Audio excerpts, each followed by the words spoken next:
कारण की जाती है। परंतु वैष्णव समाज में, भक्त समाज में राजस्थान को भक्तिमती मीराबाई के भाव से पूजा जाता है।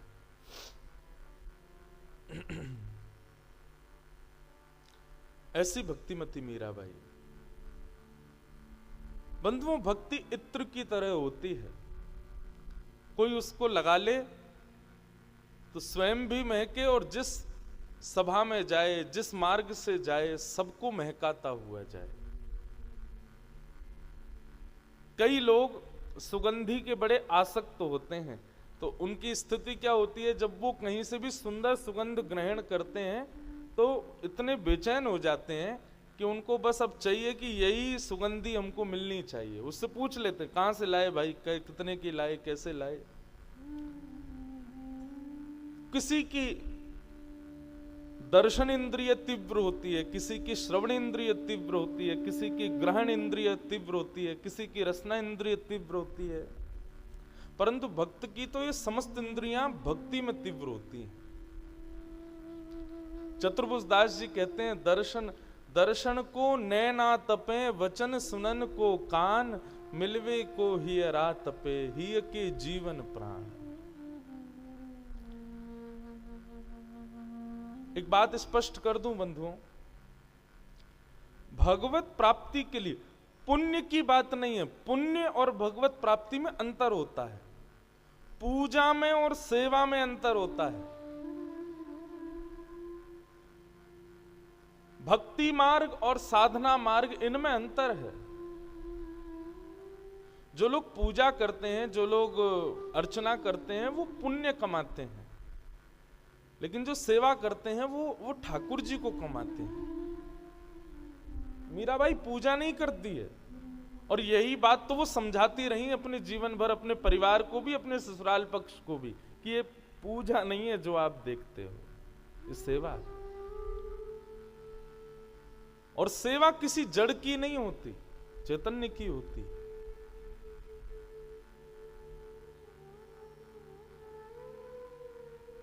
तो पुण्य की प्राप्ति के लिए अनेक साधन हो सकते हैं, लेकिन श्री गिरधर की प्राप्ति के लिए तो एक ही साधन है, और वो है सेवा। सेवा से ही वो प्राप्त हो सकते हैं। और प्रत्येक इंद्रिय से प्रदान की गई सेवा। भक्ति में आपका नाम जप कितना, ये जरूरी नहीं। आप शुद्धता, पवित्रता कितनी रखते हो, ये आवश्यक नहीं। भक्ति में सबसे ज्यादा आवश्यक है कि आपके भीतर भगवत मिलन की उत्कंठा कितनी है, भगवत प्राप्ति की व्याकुलता कितनी है। क्षमा कीजिएगा, हम सनातनी तो हो रहे हैं, हम भक्त तो हो रहे हैं, लेकिन इतनी उत्कंठा अभी आजकल है नहीं समाज में, किसी के हृदय में। भारत में भी अगर देखा जाए तो गिनती के कुछ लोग हमारे ब्रज में जरूर मिल जाएंगे उत्कंठा युक्त, पर ये उत्कंठा के भाव मीराबाई आदि के केवल सुनने तक ही सीमित हैं, उससे आगे नहीं जाते। आज के समाज में मैं मीराबाई का चरित्र पढ़ता हूं तो मुझे लगता आज का समाज भी तो ऐसा ही है। आप लोग आगे जब चरित्र सुनेंगे तो क्या ऐसी स्थिति आज किसी की हो जाए जैसी मीराबाई की, तो आज भी समाज ऐसा ही हो जाएगा जैसा मीराबाई के समय था।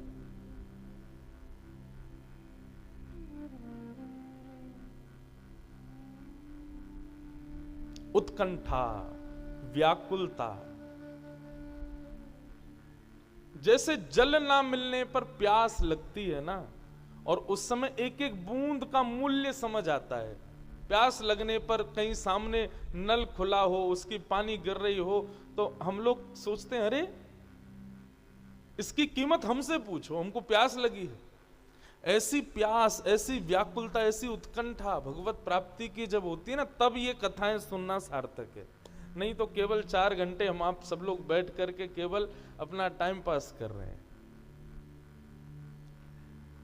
ये ज्ञात, अभी मैं 24 घंटे मीराबाई को सोच रहा हूं तो मेरे मन में ये सब भाव भी आते हैं कि इसका प्रयोजन क्या है, क्योंकि प्रयोजन तो कहीं दिखेगा नहीं। मीराबाई का, और दिख जाए तो परिवार के लोग मुझे ढूंढेंगे, बोले कि आप क्या कर गए, बच्चों को हैं ऐसा बना गए, हमारे परिवार के सदस्य को ऐसा कर गए। इसलिए भैया पहले ही सावधान, ये कथाएं सुन तो लीजिए, पर यदि जीवन में उतारने का भाव आए तो निश्चित है ठाकुर जी मिलेंगे, लेकिन सब छूट जाएगा। मीराबाई का ब्याह हुआ। मीराबाई की ब्याह की तिथि थी बंधुओं अक्षय तृतीया। अक्षय तृतीया के दिन ब्याह हुआ, लेकिन मीराबाई ये मानती नहीं थी कि राजा भोज के साथ उनका ब्याह हुआ है। भोजराज के साथ ब्याह नहीं मानती थी, वो तो यही मानती थी अक्षय तृतीया को ठाकुर जी से मेरा ब्याह हुआ, क्योंकि उसी रात्रि ठाकुर जी पधारे थे। और बंधुओं अब अक्षय तृतीया के बाद से, मीराबाई के ब्याह के बाद से, अब ठाकुर जी का उनको अनुभव होने लगा था। कभी दिख जाते थे, कभी किसी से बातें करने लगती थी, बैठ करके चर्चाएं करती थी, थोड़ी पर हाथ रख के देखती रहती थी, बोले प्यारे लग रहे हो आज तो। सब लोग सोचते किससे बोल रही है, और मीराबाई बात करती थी। अक्षय तृतीया के बाद से मीराबाई को अनुभव होने लगा। मेवाड़ में कभी कभी मीराबाई के कक्ष और मीराबाई का जो भवन था उसको सजाया जाता था। भोजराज पूछते सखियों से, आज क्या हुआ, क्यों सजावट हो रही है? बोले आज ठाकुर जी पधारे हैं। भोजराज जाकर के देखते तो मीराबाई किसी की गोद में सर रख के लेटी, लेकिन किसकी गोद में वो नहीं दिख रहा है, और बातें कर रही है। मीराबाई की भक्ति में सबसे बड़ा सहायक यदि कोई बना तो वो थे राजा भोजराज, जिनसे उनका ब्याह हुआ। मीराबाई का विदाई हुई, जाते समय मां से कहा कि मुझे गिरधर दे दो। मां ने कहा बेटा ले तो जा, लेकिन थोड़ी नाक बचाइयो हमारी, ध्यान रखियो अपना, जो यहां किया वो कहीं मत करियो, वहां तो बिल्कुल मत करियो। मीराबाई ले गई। जैसे ही मीराबाई मेवाड़ पहुंची, मेवाड़ में ढोल बजने लगे, नगाड़े बजने लगे, सहनाई बजने लगी। अब महाराज मेड़ता के आगे मेवाड़ तो बहुत बड़ा राज्य था, और वहां के राजकुमार हैं भोजराज, उनका ब्याह हुआ है। ऐसा स्वागत, ऐसा सत्कार कि महाराज ऐसा लग रहा था मानो किसी देवता की पधरामनी हो रही है। मीराबाई पधारी। मीराबाई जैसे ही रथ से नीचे उतर करके प्रवेश करने लगी, भोजराज की एक बहन है, उसका नाम है उदाबाई। उदाबाई का ब्याह तो हो गया था, लेकिन अब कहीं तो ऐसा भाव कहते हैं कि वो विधवा थी, कहीं ऐसा कहते हैं कि उनके पति रहते नहीं थे साथ में, जो भी था, सीधी बात कि वो अपने मायके में ही रहती थी उदाबाई। तो उदाबाई द्वार पर अपनी भाभी के स्वागत में खड़ी हैं। आकर के थाल से पहले तो स्वागत के आरती आदि की, आदि सब करके जो भी रीति रिवाज होते हैं सब किए। जैसे ही मीराबाई भीतर प्रवेश करने लगी, उदाबाई ने मार्ग रोक दिया। बोले भाभी साहब पहले नेक दो, आपकी ननद हूं, कुछ नेक दो फिर भीतर जाना। मीराबाई सोचने लगी भी इसको क्या नेक दूं मैं, इधर उधर देखने लगी। तो उदाबाई अपने आप ही बोली महंगा वाला हार लूंगी मैं, साधारण नहीं चाहिए। महंगा वाला हार जैसे ही सुना, मीराबाई बोली अच्छा महंगा वाला हार चाहिए, हमारे पास है। मीराबाई की एक झोली थी, झोली में से महाराज तुलसी की कंठी माला निकाल करके दे दी, लो महंगा वाला हार, इससे बढ़िया हार नहीं मिलेगा, गले में पहन लो ननद जी, जीवन भर सुखी रहोगी, प्रसन्न रहोगी। तुलसी जिस अंग का स्पर्श कर लेती है उस पांच भौतिक अधम अंग को भी पवित्र बना देती है। मीराबाई ने तो निकाले और निकाल करके गले में सीधे पहनाने लगी। बोले ननद जी इसको पहन लीजिए, इससे तन पवित्र हो जाता है। भोजन करते हैं तो वह भी शुद्ध हो जाता है। स्नान करते हैं तो उसका स्पर्श करके जल जब पूरे अंग पर जाता है तो ऐसा मानो तुलसी का स्नान, सारे पाप नष्ट हो जाते हैं और विष्णु लोकम सगच्छति, भगवत प्राप्ति हो जाती है। इससे बढ़िया आहार क्या होगा। लो, उदाबाई तो वहीं खींच गई, बोले कैसी भाभी आई है हमारी, आते ही भगवत प्राप्ति के लिए गले में फंदा बांध रही है, इससे भगवत प्राप्ति हो जाएगी। खींच गई, चिल्लाने लगी, फेंक दिया मीराबाई के ऊपर ही। बोले मुझे क्या समझती हो तुम, ये लकड़ी का हार पहना रही हो मेरे गले में।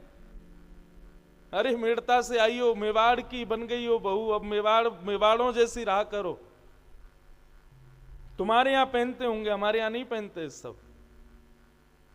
राजा भोजराज जी ने मीराबाई से कहा कोई बात नहीं, ऐसा ही स्वभाव है इसका, छोड़ो जाने दो।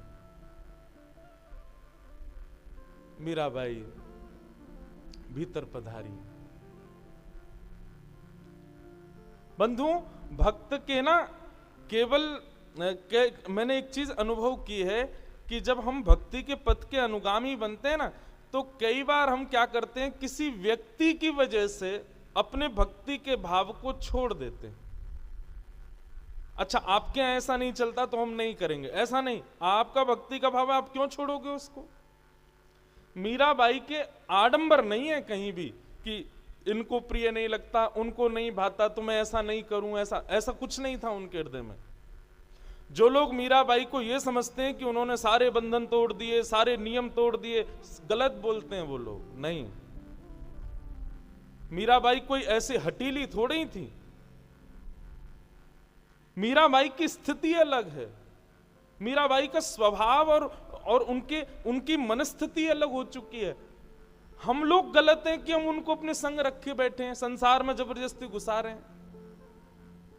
मीराबाई गलत नहीं थी। कई लोग, आज के लोग मीराबाई का उदाहरण देके कहते हैं, स्वतंत्रता की बात करते हैं, वो कितनी स्वतंत्र थी, हम भी तो हो सकते हैं। अरे मीराबाई का स्वभाव, व्यवहार, बुद्धि, मनस्थिति सब हम लोगों जैसी नहीं है। हम लोगों जैसा व्यक्ति हमारे बीच रह के उल्टा करे तो वो गलत है, लेकिन मीराबाई हमसे परे हैं, हमसे ऊपर हैं, हम उनके योग्य नहीं हैं। इसलिए हमको लगता है कि उन्होंने सारे बंधन तोड़े, नियम तोड़े, आदि आदि जो भी भाव नहीं। बाई जी के चरित्र को पढ़ के ये अनुभव हुआ कि उन्होंने कोई बंधन नहीं तोड़ा, कोई नियम नहीं तोड़ा, कोई कुल मर्यादा नहीं तोड़ी। ये समाज, संसार, कुल उनके योग्य था ही नहीं, इसलिए हमको लगा कि उन्होंने तोड़ा। उन्होंने कुछ नहीं तोड़ा, वो तो अपने भाव में रहती थी। मीराबाई गई, बढ़िया भोजराज का सुंदर भवन कक्ष में जैसे ही पहुंची तो सुंदर ठाकुर जी की एक पाटा लगा करके बढ़िया ठाकुर जी को उसके ऊपर विराजमान कर दिया। आते ही सीधे गिरधर लाल जी विराजमान हो गए। मीराबाई ने मन में विचार किया, बड़ी दूर की यात्रा करके आए हैं, थक गए होंगे, ठाकुर जी के लिए उष्ण जल लेकर के आई। आते ही सारे काम, वो नहीं बहुओं वाले कुछ नहीं, आते ही उष्ण जल लेकर के आई, गर्म जल लेकर के आई, ठाकुर जी को स्नान कराने लगी। ठाकुर जी को स्नान करा करके उनको पहुंचने लगी, अपनी सेवा में लग गई। आते उदाबाई फिर आई कमरे में, भाभी साहब तो आराम हो गया होगा, बहुत देर हो गई आए हुए, नीचे सब प्रतीक्षा कर रहे हैं, राजमाता बुला रही हैं, माता जी आपको बुला रही हैं। मीराबाई बोली अभी ठाकुर जी बहुत दूर से चल के आए, अभी स्नान हुआ है, अब स्नान करके अब ठाकुर जी को पोशाक धारण कराऊंगी, फिर भोग बनाऊंगी, बना करके फिर भोग लगाऊंगी, लगा करके फिर ठाकुर जी को पौड़ाऊंगी, तब आऊंगी। उदाबाई बोली आप मेरी मां की आज्ञा की अवहेलना कर रही हो, मेवाड़ की राजमाता की आज्ञा की अवहेलना कर रही हो आप।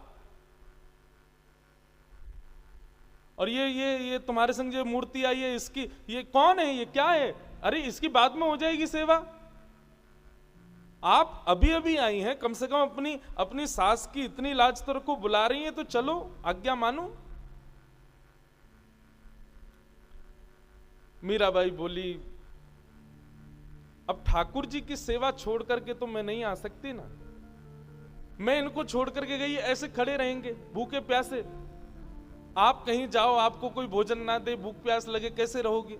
बोले मेरी बात अलग है। बोले आपकी बात अलग क्यों है? मेरे ठाकुर जी कोई साधारण तो नहीं है।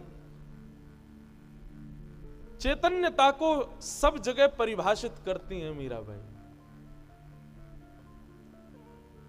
उदाबाई ने कहा आपको चलना पड़ेगा।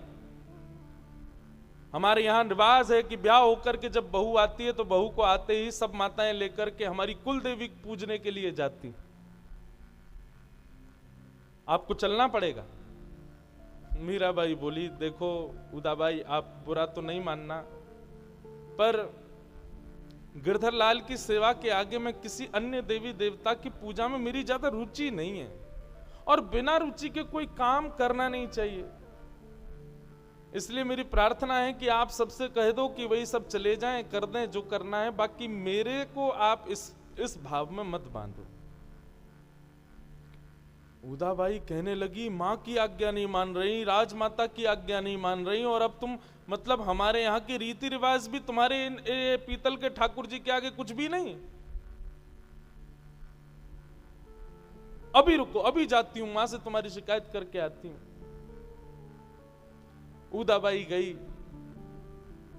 जाकर के कहने लगी, कैसी भाभी आई है हमारे घर में, क्या पसंद करके लाए हो आप इसको? क्या हो गया?